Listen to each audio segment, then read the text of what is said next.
Venezuelan എണ്ണക്കപ്പലുകൾ American സൈന്യം കടലിൽ തടയുകയും പിടിച്ചെടുക്കുകയും ചെയ്യുന്ന പശ്ചാത്തലത്തിൽ അമേരിക്കയുടെ കടൽക്കൊള്ള നേരിടാൻ വെനിസ്വേലയ്ക്ക് പൂർണ്ണ പിന്തുണയുമായി ഇറാൻ. വെനിസ്വേലൻ വിദേശകാര്യമന്ത്രി ഇവാൻ ഗില്ലും ഇറാൻ വിദേശകാര്യമന്ത്രി അബ്ബാസ് അരാക്ഷിയും ശനിയാഴ്ച നടത്തിയ ഫോൺ സംഭാഷണത്തിലാണ് ഇറാൻ സഹായം വാഗ്ദാനം ചെയ്തത്. അന്താരാഷ്ട്ര നിയമങ്ങൾ ലംഘിച്ചുകൊണ്ടുള്ള അമേരിക്കൻ നടപടിക്കെതിരെ എല്ലാ മേഖലകളിലും വെനിസ്വേലയുമായി സഹകരിക്കാൻ തയ്യാറാണെന്ന് ഇറാൻ വ്യക്തമാക്കി. കഴിഞ്ഞ 2 ആഴ്ചയ്ക്കിടെ വെനിസ്വേലയിൽ നിന്നുള്ള 2 എണ്ണക്കപ്പലുകളാണ് അമേരിക്കൻ നാവികസേന കരീബിയൻ കടലിൽ വെച്ച് പിടിച്ചെടുത്തത്.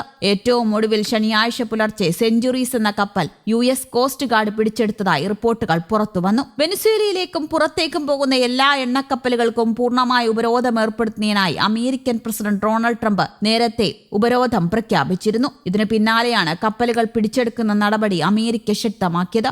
വെനിസ്വേലയുടെ പ്രകൃതി വിഭവങ്ങൾ കവർന്നെടുക്കാനാണ് അമേരിക്ക ശ്രമിക്കുന്നത് എന്ന് വിദേശകാര്യമന്ത്രി ഇവാൻ ഗിൽ കുറ്റപ്പെടുത്തി. അമേരിക്കൻ ഉപരോധം മറികടക്കാൻ റഷ്യയും ഇറാനും ചൈനയുമായാണ് വെനിസ്വേല നിലവിൽ വ്യാപാര ബന്ധം പുലർത്തുന്നത്.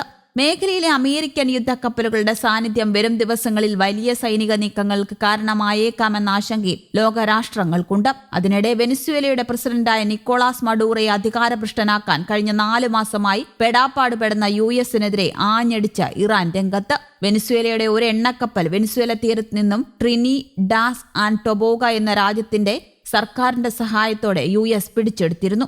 ഇതിനെതിരെയാണ് ഇറാൻ രംഗത്ത് വന്നത്. ഇറാന്റെ വിദേശകാര്യ വക്താവ് ഇസ്മയിൽ ബാഗി ഹമാനെയാണ് അമേരിക്കയും ട്രംപിനുമെതിരെ താക്കീതുമായി രംഗത്തെത്തിയത്. ഇറാൻ അമേരിക്കയ്ക്കെതിരെ ആഞ്ഞടിച്ചതിന് പിന്നിൽ ചൈനയും റഷ്യയും നൽകിയ പിന്തുണയാണെന്നത് വ്യക്തമാണ്. നേരിട്ട് റഷ്യയോ ചൈനയോ രംഗത്തിറങ്ങാതെ അവരുടെ സഖ്യശക്തിയായ ഇറാനെ ഈ യുദ്ധത്തിൽ ഇടപെടിയിക്കുന്നതിന് പിന്നിൽ വ്യക്തമായ ലക്ഷ്യമുണ്ടെന്ന് കരുതുന്നു. ഇതോടെ വെനിസ്വേലയെ ആക്രമിക്കുകയെന്നത് US-ന്റെ കൈപൊള്ളുന്ന നടപടിയായേക്കുമെന്നാണ് കരുതപ്പെടുന്നത്.